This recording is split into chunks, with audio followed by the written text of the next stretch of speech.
আগে এই ছিপটা দিয়ে একটা বড় মাছ ধরে দেখাও, তারপর তুমি যেতে পারবে। ঠিক আছে, দেখো আমি কিভাবে মাছ ধরি। এই তো কাঁটাটা পেয়ে গেছি, এবার এটাতে এই মাছটা আটকে দিই। যা এবার। এই তো টান দিচ্ছে, মনে হচ্ছে বড় মাছ হবে। হ্যাঁ, এই নাও তোমার মাছ। এবার আমি যাই। না দাঁড়াও, সেকেন্ড চ্যালেঞ্জটা কে পাস করবে? ঠিক আছে। 1 ঘন্টার মধ্যে একটা সুন্দর হরিণ ক্যান্ডি বানিয়ে দিতে হবে। আচ্ছা ঠিক আছে, এবার দেখো রাজুর কামাল।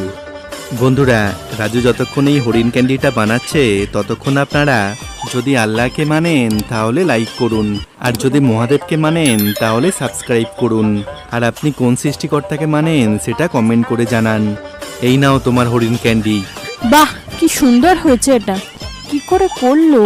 নেক্সট পার্ট দেখার জন্য লাইক এবং সাবস্ক্রাইব করে দিন প্লিজ।